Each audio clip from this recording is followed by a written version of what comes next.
तो बिस्मिल्लाहिर्रहमानिर्रहीम। तो स्टूडेंट्स, आज का जो लेक्चर है दैट्स अबाउट इकोनॉमिक एनवायरनमेंट। लेकिन इससे पहले मैं आपके साथ जो लास्ट टाइम हमने पढ़ा था थोड़ा सा उसको रिव्यू करते हैं। That was about demographics, the micro and macro environment. इसमें हमने ये डिस्कस किया था कि मैक्रो एनवायरनमेंट में कौन कौन से फैक्टर्स आते हैं और वेयर एज माइक्रो लेवल पे जो फैक्टर्स है वो कौन कौन से आते हैं। ठीक है, तो माइक्रो एनवायरनमेंट हमने ये डिस्कस किया कि हमारे जो कंपिटिटर्स हैं, एम्प्लॉयज है, या हमारे साथ जो इंटरनली जो रिलेटेड लोग हैं, या आपके साथ जो कंपिटिटर्स हैं, या जितने और चीज़ें हैं जो हमारे साथ रिलेटेड, जिस तरह सप्लायर्स हैं और जिस तरह जो है हमारे डिस्ट्रीब्यूटर वगैरह जो है ये हमारे साथ बिल्कुल नज़दीक लिंक में है, वो हमारे पास जो है माइक्रो एनवायरनमेंट में आते हैं। फिर जो हमने इसके बाद जो हमने ये भी डिस्कस किया कि मैक्रो एनवायरनमेंट में कौन कौन सी चीज़ें आती हैं।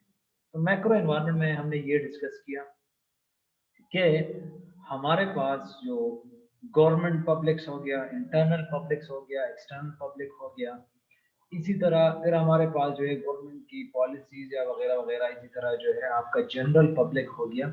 हमने ये डिस्कस किया कंपनीज की मैक्रो एनवायरनमेंट में।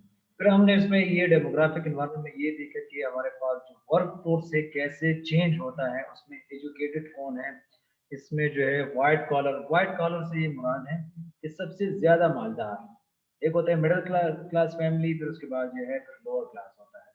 तो व्हाइट कॉलर कौन से होते हैं, इसी तरह ब्लू कॉलर भी है, व्हाइट कॉलर भी है। तो ये असल में व्हाइट कॉलर से क्या मुराद है कि अपर क्लास के लोग। ठीक है, और मोर एजुकेटेड मतलब अगर आप आजकल तो वर्कफोर्स देख ले तो अगर आप किसी फैक्ट्री में भी कोई बंदा काम कर रहे तो खामखा उन लोगों ने बीए तो किया होगा, अगर मास्टर नहीं किया तो बीए तो खामखा किया होगा। तो आजकल वर्कफोर्स जो है ज्यादातर क्या हो रहा है, वो एजुकेटेड आ रहा है। वर्कफोर्स हमारे पास क्या आ रहा है, वो एजुकेटेड आ रहा है। ठीक है, अब इसके बाद जो है हम जो हमने डिस्कस किया फिर उसके बाद कि हमारे पास जो डाइवर्सिटी है वो भी चेंज होती है।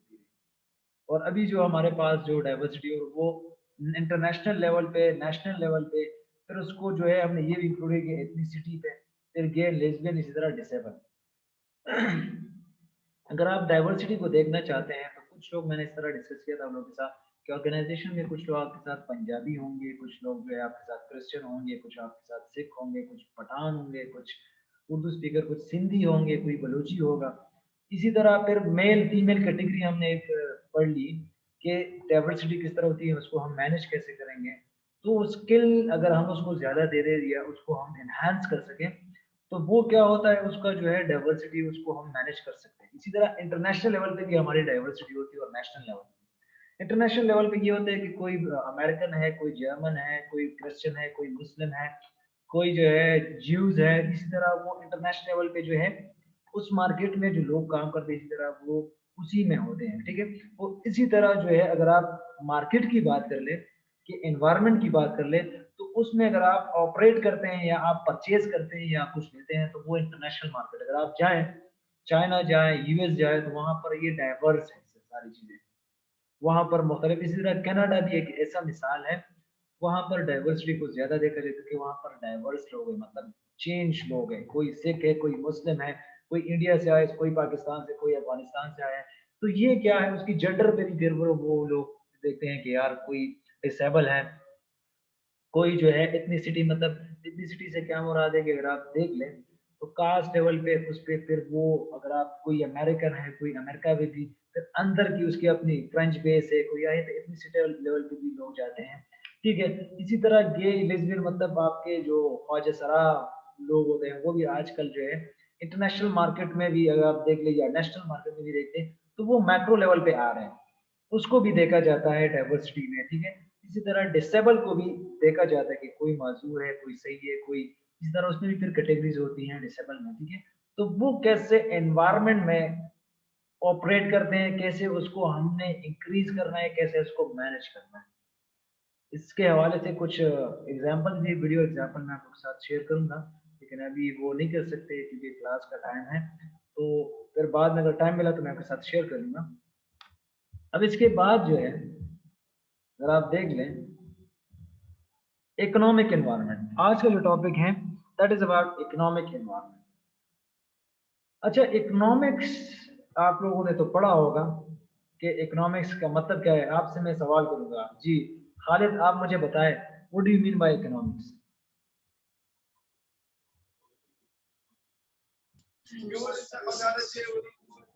जी जी, what do you mean by economics?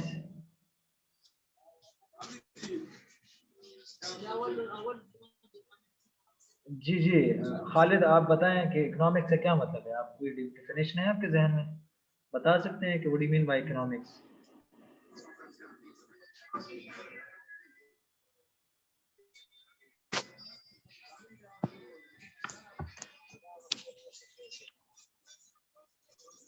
जी खालिद, आपकी माइक शोर आ रहे हैं। आपसे सवाल मैंने ये किया है कि what do you mean by economics. आप मुझे बता सकते हैं कि इकोनॉमिक्स का क्या मतलब है?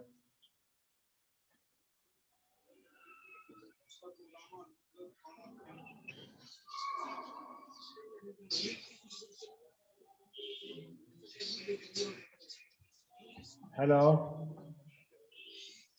अच्छा माइक ऑफ कर दे, खैर मैं आपको बताता हूँ।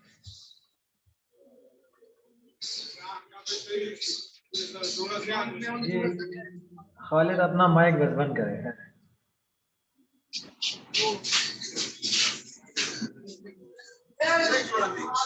जी खालिद अपना माइक बंद करें।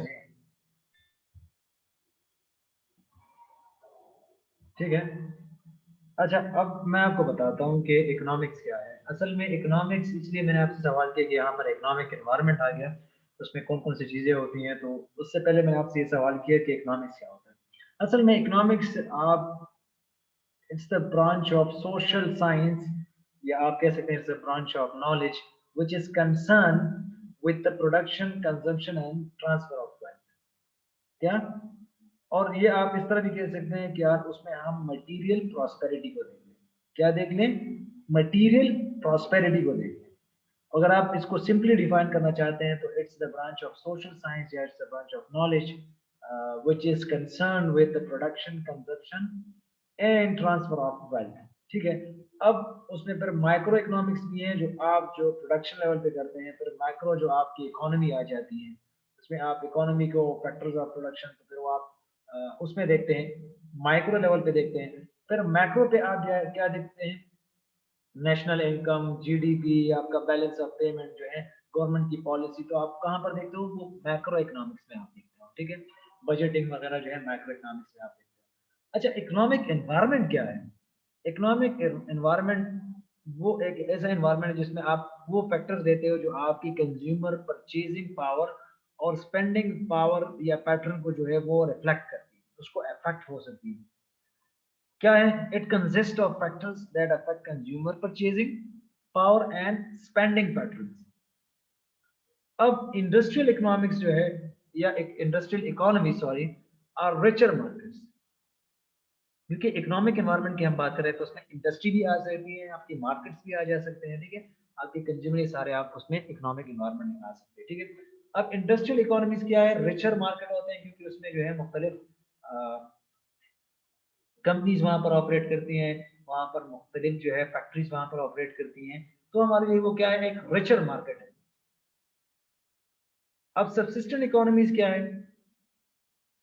सबसिस्टेंट इकोनॉमीज वो है जिसमें आपके मोस्ट ऑफ जो है एग्रीकल्चर और इंडस्ट्रियल आउटपुट आते हैं। सबसिस्टेंट इकोनॉमीज में क्या है कि आपके वो कंज्यूम वो कंज्यूम करते हैं most of you're on agriculture and industrial output. For example, अगर आप मार्केट देख ले, बिजनेस मार्केट या कंज्यूमर मार्केट जो है आपकी क्या करता है सबसिस्टेंट इकोनॉमीज में? आप कि आपके एग्रीकल्चर और इंडस्ट्रियल आउटपुट को वो कंज्यूम करते हैं, वो इस्तेमाल करते हैं। तो वो कहां पर आते हैं जी? सबसिस्टेंट इकोनॉमीज में।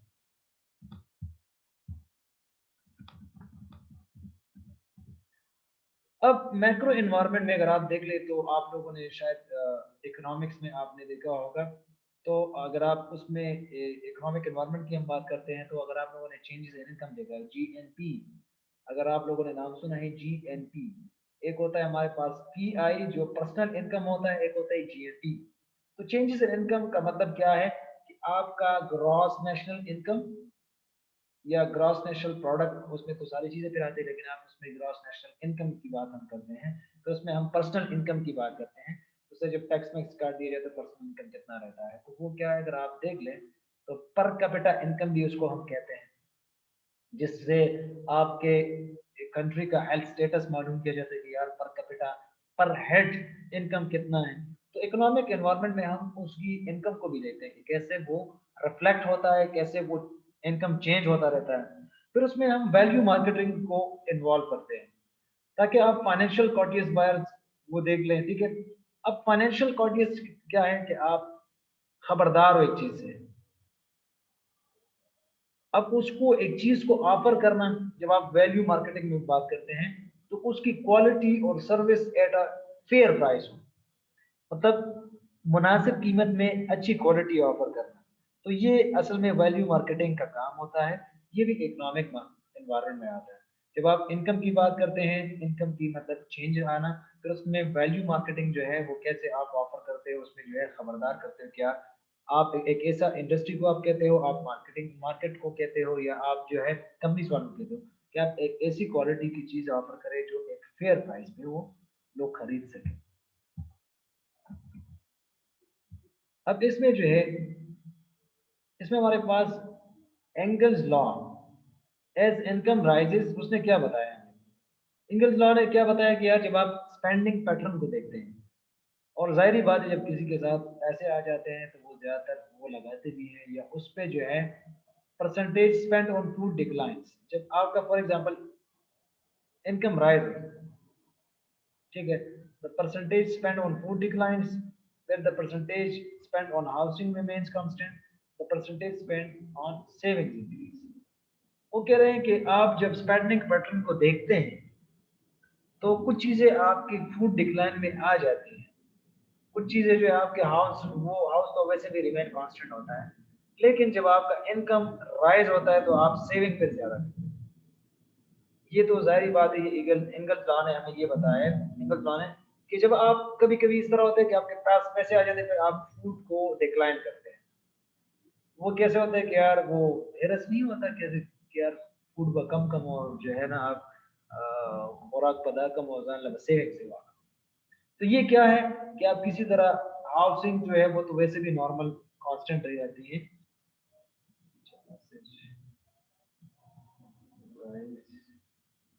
अच्छा, the percentage spend on savings increase, ठीक है। अब परसेंटेज स्पेंड जो है फिर सेविंग्स पे आपका फिर इंक्रीज हो जाता है, ठीक है। ये एंगल्स लॉ ने एक ऐसे ही बात की है कंज्यूमर स्पेंडिंग की पैटर्न के हवाले से, ठीक है। अब नेचुरल एनवायरनमेंट क्या है, ये भी क्योंकि उसके इकोनॉमिक एनवायरनमेंट के साथ associated है। अब जो है हम नेचुरल एनवायरनमेंट को थोड़ा सा डिस्कस करते हैं। अब नेचुरल एनवायरनमेंट जो है आप उसमें वो चीजें डालते हो जो आप इस्तेमाल में लाते हो एक चीज को, अब उसको एज इनपुट इस्तेमाल करते हो मार्केटिंग एक्टिविटीज के लिए। अब नेचुरल रिसोर्सेज क्या है कि आप वो जरूरी भी हैं मार्केटिंग के लिए, और उसको कैसे अफेक्ट होता है मार्केटिंग एक्टिविटीज, ठीक है। उसमें जो है हमारे पास ट्रेंड्स क्या है, रुझान जिसको कहते हैं। अब फॉर एग्जांपल आपके नेचुरल एनवायरनमेंट में for example shortage of raw materials, ठीक है, तो ये भी आपके लिए एक मसला बन जाती है कि ये भी एनवायरनमेंट की वजह से। फॉर एग्जांपल आपको चाहिए गैस, जिसे आप मुख्तलिफ प्रोडक्शन करते हैं, मुख्तलिफ चीजें बनाते हैं, लेकिन वो गैस की शॉर्टेज आ गई, गैस की क्या आई, शॉर्टेज आ गई। तो वो क्या है शॉर्टेज ऑफ, आपके लिए तो वो रॉ मटेरियल है, किसी तरह आप उसको इस्तेमाल करके उससे कुछ चीज बना रहे थे, तो ये क्या है आपके लिए एक ट्रेंड बन गया। तो नेचुरल एनवायरनमेंट में कभी भी आपके लिए क्या है, एक चैलेंज है। ये भी मैक्रो लेवल पे देखा जाता है, मैक्रो एनवायरनमेंट में देखा जाता है। फिर पोल्यूशन का भी आप पे इन्हिसार है, पोल्यूशन बढ़ता जाए तो आपको एक चीज इस तरह है कि वो रिफ्लेक्ट होती है, आप पे इम्पैक्ट आ रहा है। तो ये क्या है, ये भी नेचुरल एनवायरनमेंट के। फॉर एग्जांपल आप एक जगह पे ऑपरेट कर रहे हैं, कारखानों में आपका एक ये जो हैदराबाद कारखानों में आपका एक फॉर एग्जांपल एक फैक्ट्री है, और उससे पोल्यूशन क्रिएट हो रहा है, और वो जो है लोग इर्द गिर्द जो लोग हैं उसको वो इफेक्ट हो रहा है, वो लोग इफेक्ट हो रहे हैं, तो आपका क्या है, आपका फिर वो खामखा कुछ सवाल उठेगा तो ये भी फिर क्या है आपके लिए फिर एक सा मसला बन जाता है, चैलेंज बन जाता है, उसको फिर आप किसी तरह खत्म करने की कोशिश करें। फिर जब गवर्नमेंट का इंटरवेंशन बढ़ जाए, वो कैसे इंटरवेंशन बढ़ता है, टैक्स लगता है, कोई एक्साइज आ जाता है आपकी जब इम्पोर्ट करते हो वगैरह वगैरह, या आप पे डबल टैक्सेशन लगे, जिस तरह आजकल है कि आप एफबीआर को भी दे रहे हो, फेडरल बोर्ड ऑफ रेवेन्यू, और साथ साथ में केपरा को भी दे रहे हो। केपरा से क्या मुराद है, खैबर पख्तूनख्वा रेवेन्यू अथॉरिटी, आप डबल टैक्सेशन दे रहे हो, ठीक है। तो ये क्या है कि गवर्नमेंट की इंटरवेंशन आ जाती है, तो वो भी आपके प्रोग्रेस को कभी कभी रोका जाता है, या आपको जो है और भी अच्छा किया जाता है। इसी तरह एनवायरमेंटली सस्टेनेबल स्ट्रेटेजीज, अब आपने एक ऐसी चीज डाली जिस तरह आजकल जो है ग्रीन एंटरप्रेन्योरशिप की लोग बात करते हैं, क्या ग्रीन एंटरप्रेन्योरशिप, कि किसी तरह आप एनवायरमेंट को खराब ना कर सके, आप ग्रीन एंटरप्रेन्योरशिप को ज्यादा फोकस करें। तो आजकल जो चीजें आ रही हैं या जितना भी आप प्लानिंग हो रही है, तो वो ग्रीन एंटरप्रेन्योरशिप है, तो इसी तरह क्या है एनवायरमेंटल सस्टेनेबल स्टडीज के हवाले से ये लोग काम कर रहे हैं। अब इस आते हैं कि टेक्नोलॉजिकल एनवायरमेंट, मैक्रो एनवायरमेंट में टेक्नोलॉजिकल एनवायरमेंट का भी बड़ा है मिसाल, ठीक है। अब उसमें आपने देखना है कि कैसे मार्केट प्लेस जो है चेंज होता रहता है, कैसे न्यू प्रोडक्ट्स और अपॉर्चुनिटीज हमारे पास आ जाती हैं, कैसे सेफ्टी ऑफ न्यू प्रोडक्ट्स जो है हमारा ज्यादा कंसर्न होता है।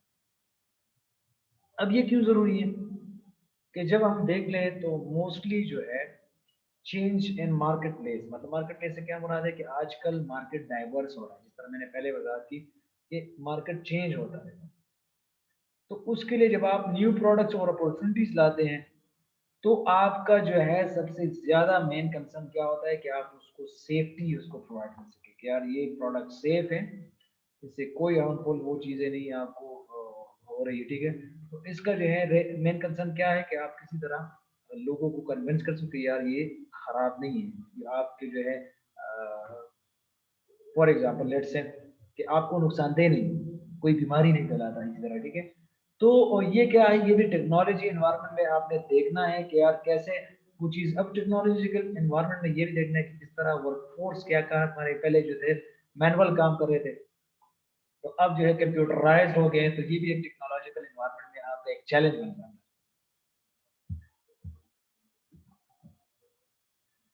अब जिस तरह पहले मैंने वजात की ये जनरल पब्लिक के हवाले से, फिर पॉलिटिकल जो हालात हमने मैक्रो लेवल पे देखे, तो ये पॉलिटिकल एनवायरनमेंट भी जो है ये आपकी consist of laws, government agencies और प्रेशर्स दैट इन्फ्लुएंस और limit various organisation individual in a given society. जब आपके पास गवर्नमेंट के नए लॉज आ जाते हैं, गवर्नमेंट की एजेंसीज आ जाती हैं, तो प्रेशर तो बढ़ जाता है आपके और आपके ऑर्गेनाइजेशन पे कि कैसे जो है अपनी सोसाइटी में इंडिविजुअल को ये बताना है, या फॉर एग्जांपल जब आपको गवर्नमेंट टैक्स लग जाता है, तो डायरेक्ट इम्पैक्ट कहाँ पर जाता है। जी खालिद आप मुझे ये बताइए, या तलहा आप मुझे बताइए, खालिद, खालिद तो नहीं है, जी तलहा आप मुझे बताइए कि अगर जी सर।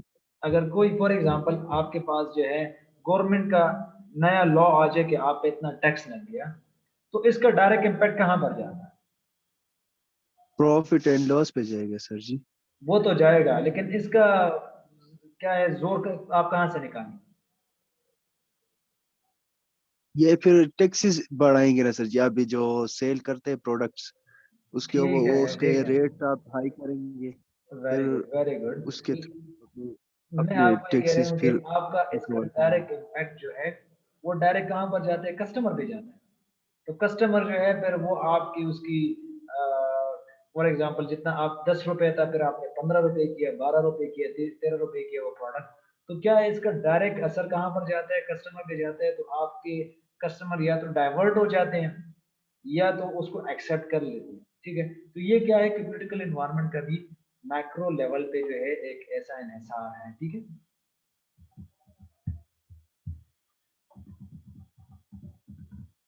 अच्छा, फिर पॉलिटिकल एनवायरनमेंट में हम देखते हैं कि यार लेजिस्लेशन, लेजिस्लेशन मतलब रूल्स, कायदे जो आप रेगुलेटिंग बिजनेस के, अब ये जो है ना ये क्यों बनाते हैं आप, ये इसलिए कि कुछ चीजें जो है वो लीगल नहीं है। अब चर्च का कारोबार या हीरोइन का जो है ये तो लीगल नहीं है, उसकी लेजिस्लेशन या रेगुलेटिंग बिजनेस उसको कैसे आप एक्सेप्ट करेंगे कि यार ये जो काम है ये एक्सेप्टेबल है, उसको आप एक्सेप्ट नहीं करते, उसके लिए आप फिर वो नहीं बना सकते, तो आप इंक्रीज लेजिस्लेशन से क्या हो रहा है कि आप ऐसे कानून कवायदे बनाओ कि वो एक्सेप्टेबल हो मार्केट में, ठीक है। और फिर अगर आप गवर्नमेंट की एजेंसी की इन्फोर्समेंट आ जाती है, कभी एक साल बाद चेंज होता है, कभी 3 साल बाद, कभी 5 साल बाद। फॉर एग्जाम्पल अगर आप 5 साल बाद की गवर्नमेंट की बात करते हैं, तो जब नया गवर्नमेंट आ जाते हैं तो उसका अपना एक कायदा अमल होता है, वो गवर्नमेंट टैक्सेस बढ़ाता है बिजली पे या किसी और की तरह, आपसे किसी ना किसी तरह रेवेन्यू कलेक्ट करना, ठीक है। और ज्यादातर गवर्नमेंट का ये भी, पॉलिटिकल एनवायरनमेंट का ये भी असर होता है कि किसी तरह आप एथिक्स को ज्यादा असरअंदाज करें, उसको उस पर ज्यादा फोकस करें। एथिक्स का क्या मतलब है कि व्हाट इज गुड और बैड इन द सोसाइटी, ठीक है। अब उसमें आपने एक सोशली रिस्पॉन्सिबल बिहेवियर का काम करना है कि कैसे जो है हमने सही तरीके से लोगों के साथ पेश आना है, किसी तरह जो है आप उसको अडॉप्ट कर सके इस एथिक्स को।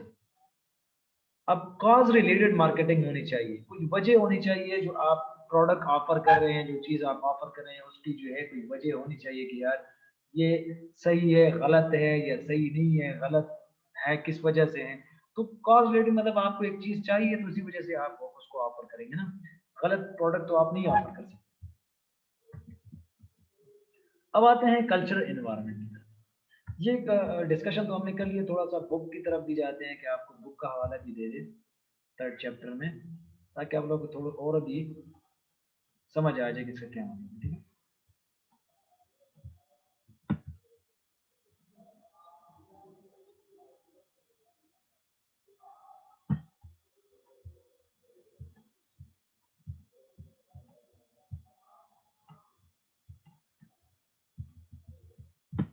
ये तो ऑलरेडी हमने डिस्कस किया है, सप्लायर्स का मैट्रिसेस, ये सारी चीज़ें। हम जाते हैं थोड़ा सा ये इकोनॉमिक एनवायरनमेंट में, फिर हमने ये डिस्कस किया।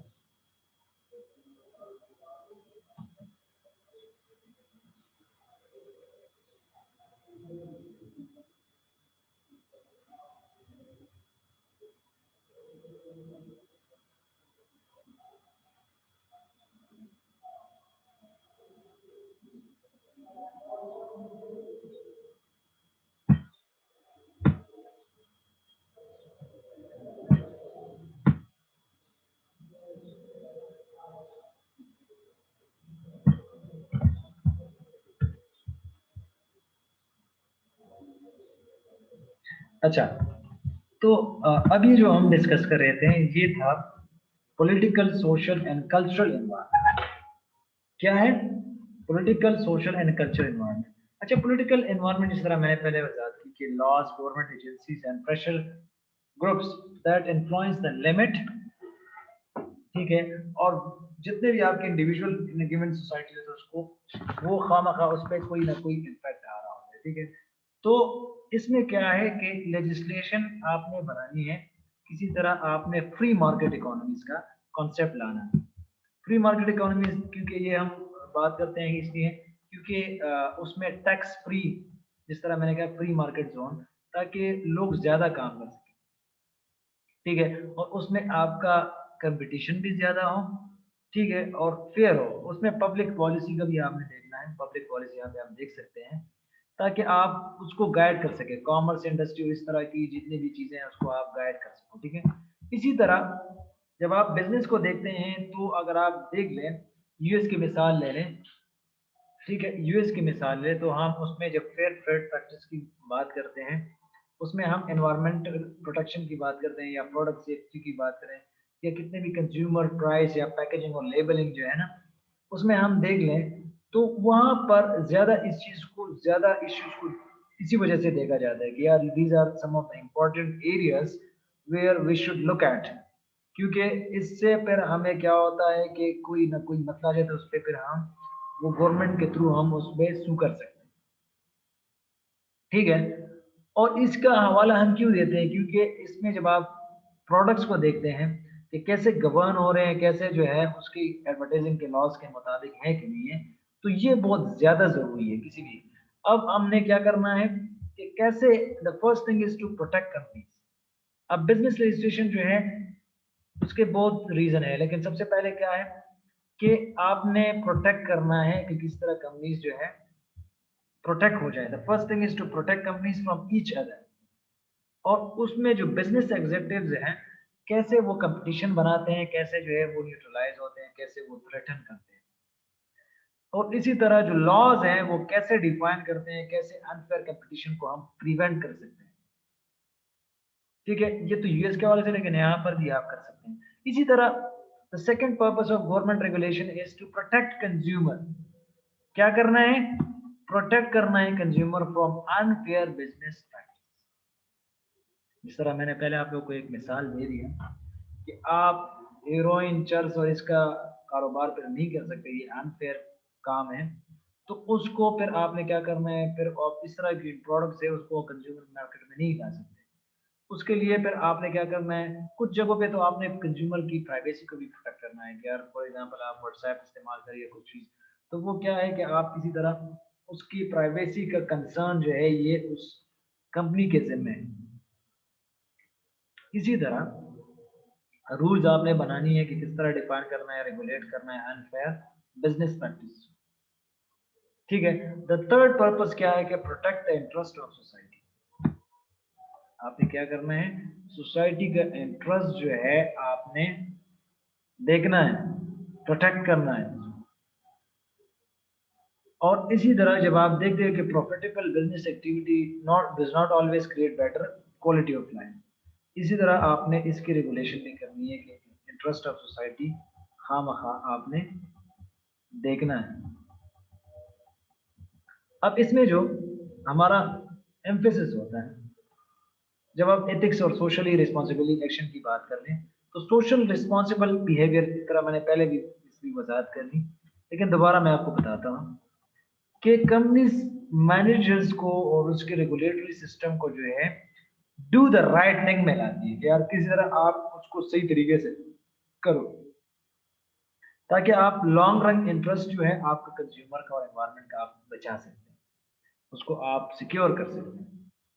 अब हर एस्पेक्ट ऑफ मार्केटिंग जो है उसमें आपकी एथिक्स और सोशल रिस्पॉन्सिबिलिटी इश्यूज आती हैं, लेकिन अगर आप देख लें तो उसमें बदकिस्मती से कुछ इस तरह की भी कॉन्फ्लिक्ट इंटरेस्ट आ जाते हैं जिसमें आप आपके साथ एग्री नहीं होते।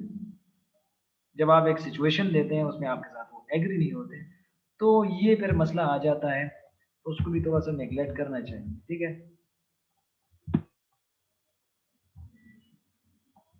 अच्छा, ये कुछ एक्ट हैं यूएस के हवाले से कि कैसे वो प्रोहिबिट करते हैं।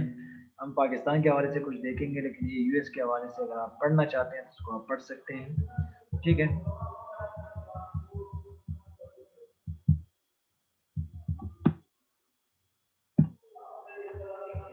अब आते हैं ये कॉज रिलेटेड मार्केटिंग। जिस तरह पहले मैंने वजाहत किया, बुक में थोड़ा सा आपको और भी अंदाजा हो जाएगा।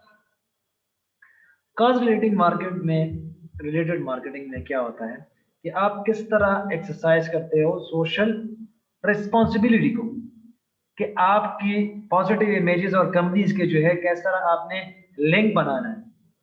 अब एक चीज है वो बिल्कुल एक्सेप्टेबल नहीं है, या एक चीज है बिल्कुल लोगों को पसंद नहीं है, वो आप क्यों ऑफर करेंगे? उसकी कोई वजह हो सकती है, लोगों को उसको जरूरत है कि। ठीक है। अब इसके लिए आपने क्या करना है कि आपने देखना है कि यार उसकी जरूरत है भी कि नहीं, उसके लिए कोई वजह है भी कि नहीं। तो अगर आप देख ले कुछ इस तरह के प्रोडक्ट्स आप मार्केट में देखेंगे कि उसकी वजह भी नहीं होती और लोग वो जो है ऑफर कर रहे हैं, तो क्या है फिर वो कुछ प्रोडक्ट्स तो अगर उसकी रेटिंग बढ़ जाती है तो फिर वो तो मार्केट में रहते हैं, लेकिन कुछ प्रोडक्ट्स फिर वो मार्केट में नहीं रह सकते, फिर वो खत्म हो जाते हैं। ठीक है। तो ये कॉज रिलेटेड मार्केटिंग होनी चाहिए, किसी भी चीज की वजह होनी चाहिए। ठीक है।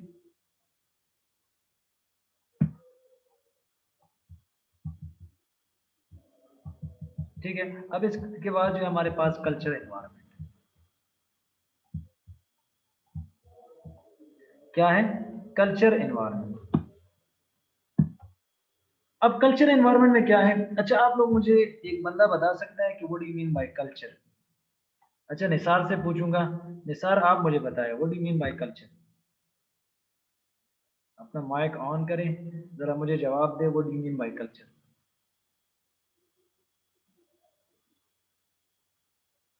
जी निसार।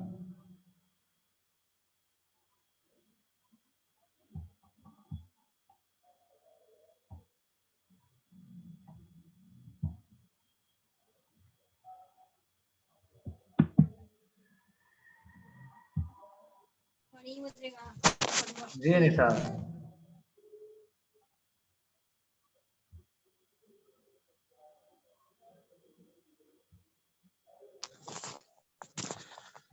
जी निसार, आपसे मैंने एक कल्चर सवाल किया। जी जी। जी कल्चर सर, वो कल्चर तो जमाने से चला रहा है कौम में। कल्चर ठीक है। लिबास का भी होता है, ठीक है। खुराक का भी होता है, ठीक है। पसंद का भी होता है। ठीक है। असल में कल्चर जो है, आप कह रहे माइक ऑन करें, मैं आपको बताता हूँ। कल्चर, कल्चर जो है असल में हम इसको इस तरह भी डिफाइन कर सकते हैं कि it is the way of life which is transmitted from generation to generation. ये तो आप जनरली भी कह सकते हैं, लेकिन मैं आपसे सवाल ये कि हम मार्केटिंग के हवाले से कैसे करते हैं। अब क्योंकि हमारे पैटर्न जो है वो चेंज होते रहते हैं, क्योंकि हमारे जो ख्वाहिशात है, वांट्स, वो चेंज होते रहते हैं। अगर आप पास्ट में देख ले, अगर आप 1950 60s या वर्ल्ड वॉर 2 के बाद देख ले, तो लोगों की राय क्या थी, परसेप्शन क्या थी, कि आप कैसे मार्केटिंग करते थे, वहां पर कॉन्सेप्ट क्या थे। तो हमने वो 4 कॉन्सेप्ट पढ़े थे। अगर आप लोगों को याद हो कि आप लोग क्लास में नहीं थे, ये फर्स्ट लेक्चर में मैंने बताया था।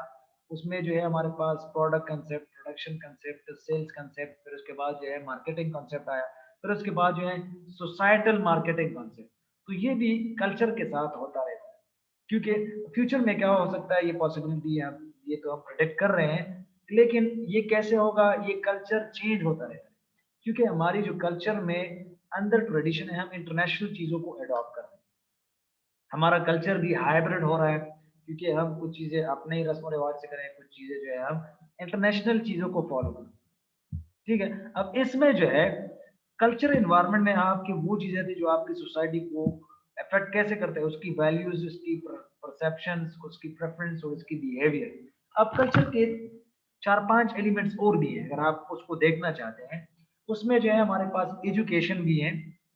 एजुकेशन जो है, अगर आप कितना हासिल किए तालीम, वेस्टर्न के कितने हासिल कर सकते हैं, पाकिस्तान में कितने। तो रिलीजन भी है, कल्चर का एलिमेंट है, क्योंकि आप किस रिलीजन कास्ट से ताल्लुक रखते हैं। ठीक है। फिर उसमें जो है आपका रिलीजन क्या है, फॉर एग्जांपल इस्लाम, क्रिश्चियन है, बुद्धिस्ट है, कौन है। तो ये भी कल्चर का ही हिस्सा है। इसी तरह फिर आप जो है, फिर वो जो कहते हैं कि लैंग्वेज, अब लैंग्वेज भी तो है, वो वेरी करता है फ्रॉम प्लेस टू प्लेस। ठीक है ना। एक जगह का लैंग्वेज, एक जैसे उर्दू है, दूसरी जगह का जो है पश्तो है, इसी तरह पर्शियन है, फिर जो है चतराली है, वगैरह वगैरह। इस तरह इंटरनेशनल कल्चर के लिहाज से अगर हम देख ले तो इंग्लिश है, फ्रेंच है, चाइनीज है, क्या है, ये मुख्तलिफ लैंग्वेजेस हैं। तो ये भी आपका कल्चर का ही हिस्सा है। इसी तरह बिलीफ सिस्टम, ये भी कल्चर का ही हिस्सा हिस्सा है। इस तरह आपके परसेप्शन, वैल्यूज और बिहेवियर, ये सोसाइटी में आप उसका रिफ्लेक्ट पॉइंट ऑफ व्यू कहाँ पर जाता है, आपके मार्केटिंग पर्सपेक्टिव पे जाता है। हम मार्केटिंग के हवाले से पढ़ रहे हैं, इसलिए मार्केटिंग का हम मिसाल लेंगे। इसी तरह जो लोग ग्रो करते हैं पर्टिकुलर सोसाइटी में, उसका बिलीफ सिस्टम इतना स्ट्रांग होता है और वैल्यूज कितनी स्ट्रांग होती है। ठीक है। तो ये कल्चर एनवायरनमेंट में आता है। अब हमारे पास कुछ इस तरह की खसूसियात है जो मार्केटिंग डिसीजन मेकिंग को वो अफेक्ट कर सकती है। सबसे पहले ये कल्चर वैल्यूज। कल्चर वैल्यूज में क्या है कि आप जब लोग सोसाइटी में देखते हैं तो उसका बिलीफ सिस्टम क्या है, उसके कोर बिलीफ क्या है। अब अमेरिकन इंडिविजुअल फ्रीडम को ज्यादा पसंद करते हैं। ठीक है। उसके लिए अचीवमेंट, सक्सेस इधर आए कि getting married, achievement and success. अब कुछ लोगों का जो है, हमारे कोर बिलीफ इस तरह है कि यार मैं मुस्लिम हूँ, मेरे लिए ये चीजें जरूरी है, मैं 5 वक्त की नमाजें पढ़ता हूँ, या मैं अपने लिए इस तरह जैसे कि मैं आखिरत के लिए कुछ काम भी करता हूँ। तो ये हमारा एक बिलीफ सिस्टम है एज अ मुस्लिम। तरह क्रिश्चियन का अलग वो बिलीफ सिस्टम है कि वो किस तरह। अब ये कैसे रिफ्लेक्ट होता है, ये मार्केटिंग, इससे ये ऐसे होता है कि यार जो चीज उसको चाहिए वो अपने बिलीफ सिस्टम के मुताबिक लेगा। अब हम जो है कुछ जगहों पे जो है ये पोर्क, जिसको हम सुअर का गोश्त कहते हैं, वो एक्सेप्टेबल है। अगर आप पाकिस्तान में उसको लाएं तो वो एक्सेप्टेबल नहीं, अनएक्सेप्टेबल। तो ये वेरी करता है कल्चरल वैल्यूज पे, ठीक है। इसी तरह अगर आप सेकेंडरी बिलीव्स की बात करें, अब सेकेंडरी बिलीव में ये होता है कि believing in a marriage is a core believe. अब people should get married early in life is a secondary believe. अब कुछ लोग कहते हैं कि यार हमने अर्ली वो करना है, तो वो अपने लिए बिलीव बनाते हैं, क्योंकि ये इस वक्त पर्सपेक्टिव है, तो वो लोग ये सोचते हैं। हमारे लिए तो थोड़ा सा अलग है। अब मार्केटियर का क्या चांस होता है, अब वो कोर वैल्यूज को तो चेंज नहीं कर सकते, लेकिन आपके प्रेफरेंस को वो चेंज करने की कोशिश करते हैं, ठीक है। वो प्रेफरेंस कैसे कि क्या चीज आप पहनोगे, क्या वो करते हैं। अच्छा, अब ये एक चीज मैं आपको बताता हूँ, मैं एक फिल्म देख रहा था। उस फिल्म में मैं ये चीज सिर्फ मैंने देख ली कि कुछ लोग कहते हैं कि यार ये मार्केट में ये चीजें बनाते हैं, ये करते हैं, वो करते हैं। पता है ये जो पॉलिटिकल सिस्टम होते हैं वो भी एक बिजनेसमैन डिसाइड करता है। ये मैंने उस फिल्म से सीख लिया। बिजनेसमैन क्यों वो बनाता है ये गवर्नमेंट, क्योंकि उसको पता है कि कौन सा चीज आपने पीना है, कौन सा चीज आपने खाना है, कौन सा चीज आपने पहनना है। तो बिजनेसमैन ही डिसाइड करते हैं। ये जितने भी आप देख रहे हैं ये वैसे ही होते हैं, लेकिन इसके पीछे, इसके बैक में एक बिजनेसमैन ही होता है जो वो चीजें ये रन करता है, ठीक है। ये चीजें महंगा करते हैं, ये चीजें जो है, तो वो जिसको माफिया कहते हैं, ठीक है। अब आते हैं थोड़ा सा shift in secondary cultural values की तरफ। अब आपके पता है कि core values are fairly persistent है हमारे पास।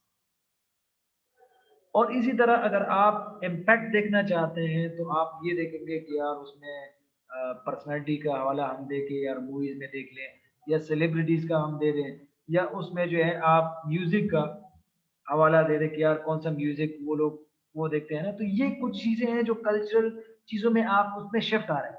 अब आप देख लें हमारे पाकिस्तान में भी, अगर मैं मिसाल है तो मैं भी इंग्लिश सॉन्ग सुनता हूँ। इसी तरह कुछ लोग इस तरह होते हैं कि वो पश्तो सुनते हैं, फिर उर्दू सुनते हैं, कुछ हिंदी सुनते हैं। तो वो शिफ्ट आ रहा है सेकेंडरी कल्चर वैल्यूज में, ठीक है, जो आप उसका आप चेंज कर सकते। इसी तरह वो आप क्यों कहते हैं, क्योंकि ये मार्केटिंग के लिए बहुत ज्यादा जरूरी है, ताकि आप वो अपने लिए एक मार्केट को एड्रेस कर सकें। अब इसके बाद क्या है, पीपल व्यूज ऑफ देमसेल्फ। क्योंकि लोग जो अपने लिए वो देखते हैं, वो किसी तरह वो अपने बिहेवियर को देख के, या अपने फन के लिए, या किसी तरह वो रिक्रिएशन के लिए, या अपने रिलीजन के लिए, तो वो अपने कैरियर्स और लाइफ गोल जो है इसी तरह सेट करते हैं, अपने बिलीफ सिस्टम और उसको मद्देनजर रखते हुए वो अपने लिए प्लान करते हैं, ठीक है। ये अटेंडेंस में आप लोगों ने, खालिद तो एब्सेंट है पहले था, ये अटेंडेंस में आपको लगा लेता हूँ। तो ये क्या है, ये भी बहुत ज्यादा जरूरी है कि आप लोगों का हवाला जो है। अब मैं, आप एक बंदा ब्रांड को क्यों तस्वर करेंगे कि यार ये ब्रांड अच्छा है। अच्छा, आप लोगों से एक सवाल है, कोई आप में से एक बंदा मुझे बताए कि आप ब्रांड को प्रेफर क्यों करते हैं। आपको तो वो लोकली मिल जाता है, आप ब्रांड को क्यों प्रेफर करते हैं।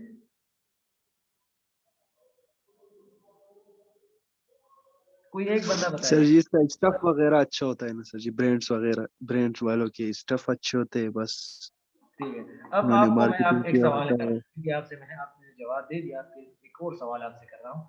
आप मुझे ये बताइए कि आपको पता है कि ये पेप्सी मशरूबात, ये कोका कोला मशरूबात सेहत के लिए अच्छा नहीं है, आप क्यों पीते हैं जी, इसका जवाब। सर जी ये मार्केटिंग किया हुआ है ना इन लोगों ने सर जी, एक बार वेरी इसका good, test. Very good, very good. क्योंकि आपने उस चीज को बिल्कुल ही जहन पे ही आपने अडॉप्ट किए, उसको आप उसी तरह एक्सप्रेस करते हैं जिस तरह वो जो आपके जितने भी सेलिब्रिटीज होते हैं वो खुद पीते हैं। तो ब्रांड का हवाला है ना, तो जिस तरह वो सेल्फ एक्सप्रेशन करते हैं तो आप भी उसको अपने साथ मैच करते हैं। तो पीपल व्यूज जो है इसी तरह है कि आप उसके हवाले से फिर वो जो चीज जो है ना अपनाते हैं, ठीक है। अब पीपल व्यूज ऑफ अदर्स, अब पीपल व्यू ऑफ अदर्स का क्या मतलब है कि लोगों का एटीट्यूड जो है उसकी इंट्रैक्शन की वजह से। अगर आप देख ले तो आजकल जो कंसर्न है डिजिटल एज में, तो हमारा ह्यूमन इंटरेक्शन ज्यादा है, तो ये फिर लोगों की वजह से आप उस चीज को अपनाते हैं, तो ये क्या है, people views of others, network, text, socialisation, या आप जितने भी चीजों को आप अपनाते हैं उसी वजह से आप उस चीज को अपनाते हैं, तो ये पीपल व्यूज ऑफ अदर्स। इसी तरह हमारे पास people views of organisation. People view of organisation तो खैर वो डिपेंड करता है आपके मुख्तलिफ चीज़ों पे, corporation, government agency, trade union, universities और जितने भी आपके हैं, उस व्यू पे आपका जो है, आप एक सोसाइटी से आपका एक चीज एक्सपेक्ट कर रहे हो, उसका रिफ्लेक्ट आप पे आ रहा है, रिफ्लेक्शन पॉइंट ऑफ व्यू आप पे आ रहा है। ठीक है, अगर आप देख ले तो आजकल कॉन्फिडेंस लेवल में थोड़ा सा लोगों का जो है वो डिक्रीज आ रहा है, वो सिर्फ सुनते आए हैं, खुद एक चीज को अडॉप्ट नहीं करते। ठीक है, तो ये भी आप जो है इसको देख सकते हैं। फिर उसके बाद जो है हमारे पास पीपल व्यूज ऑफ सोसाइटी द्वारा, कि कैसे आप एक चीज को, अब एक चीज आप क्यों अपनाते हैं, आप जी, आपसे एक सवाल, आप में से एक और बंदा बताए, तलहा आप ना बताएं, लोग एक चीज को क्यों अपनाते हैं, वजह क्या होती है?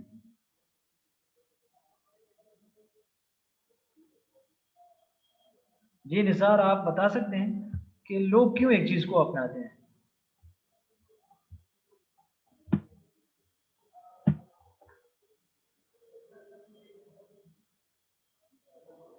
जी आपका माइक मैं ऑन करता हूं।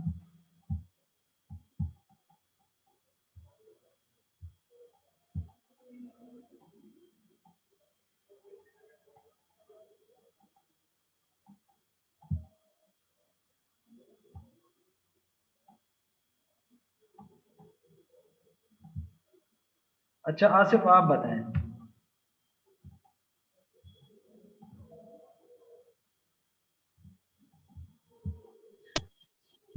जी आप बताएं आसिफ कि, अच्छा निसार हो आप, निसार आप बताएं कि एक चीज क्यों अपनाते हैं, एक बंदा क्यों अपनाएगा, एक चीज क्यों अपनाता है एक बंदा? सर उसको पसंद होता है इसलिए, उसकी नहीं जरूरत होती है। नहीं, कुछ इस तरह भी होता है कि कभी कभी जो है पीपल ओरिएंटेशन की वजह से या सोसाइटी के इन्फ्लुएंस की वजह से है वो चीज को वो करते हैं, ठीक है, वो चीज अपनाते हैं। ठीक है, अगर हम मार्केट प्लेस में भी देखें तो कुछ लोग कहते हैं कि यार यस सर। खलेगी, दस बता सरा खलेगी, तो लोगों का व्यू भी लेके वो चीज को वो अपनाते हैं। ठीक है, इसी तरह पीपल व्यूज ऑफ नेचर। जी बिल्कुल। अब पीपल व्यूज ऑफ नेचर की तरफ जाते हैं कि आप जब एक नेचुरल वर्ल्ड पे जाते हैं तो वो एक चीज आप पे जो है हावी हो जाता है, और फिर आप उसको अपने साथ जोड़ने की कोशिश करते हैं। अगर आप टेक्नोलॉजी की मिसाल ले तो अपने साथ वो अपने साथ जोड़ने की कोशिश करते हैं। इसी तरह नेचर को भी आप जो है आप पे बाउंटीफुल है, आपका बिलीव है कि आप किस तरह नेचर को भी अपने साथ, जिस तरह कहते हैं कि यार मैं स्विट्जरलैंड जाना चाहता हूँ, मैं वहां जाना चाहता हूँ, तो ये क्या है कि ये पीपल व्यूज ऑफ नेचर है, लोगों से हवाला लेके फिर वो अपने आप पे जो है अपनाते हैं। इसी तरह पीपल व्यूज ऑफ यूनिवर्स। अब अगर आप देख ले तो लोगों के बिलीव जो है वो वेरी करते हैं, जिस तरह मैंने पहले वजाहत किया, तो लोगों का यूनिवर्स के साथ फिर वो करना, यूनिवर्स मतलब आपकी दुनिया, ठीक है, तो अगर अभी देख लें तो लोग जो पर्टिकुलर पेज है, कुछ लोग उसके साथ एफिलिएटेड नहीं है, क्योंकि ये लोगों का अपना यूनिवर्स के साथ एक ताल्लुक है, वो कहते हैं कि दुनिया इस तरह है, तो ये भी एक एलिमेंट है जो मार्केटिंग वाले देखते हैं, कि कुछ इस तरह के लोग होते हैं जो एथीइस्ट होते हैं, कि यार वो किसी रिलीजन पे वो उसका जहन नहीं होता कि यार किसी तरह वो मान लिया जाए, तो ये भी आपने देखना है, ये भी आपके लिए चैलेंजेस हैं। अब आपने कैसे रिस्पॉन्ड करना है मार्केटिंग एनवायरनमेंट को, ठीक है। आई गेस आज के लिए इतना ही काफ़ी है, ये वाला हम फिर नेक्स्ट लेक्चर में करेंगे, और कोशिश करें कि क्लास के लिए आया करें, क्योंकि attendance is mandatory for your exam, क्योंकि फिर आपके मार्क्स नहीं लगेंगे फिर ये अटेंडेंस के, ठीक है। चलिए जी, best of luck for your next class. अगर कोई क्वेश्चन है तो आप लोग पूछ सकते हैं अभी, या आप व्हाट्सएप ग्रुप में भी पूछ सकते हैं। जी कोई क्वेश्चन है आपका? कोई क्वेश्चन हो तो आप पूछ सकते नहीं हैं। सर, नहीं सर कोई क्वेश्चन नहीं है। चलिए जी, best of luck for your next class, this is the end of your class. अल्लाह हाफिज। Thank you sir. अल्लाह हाफिज़। You're welcome.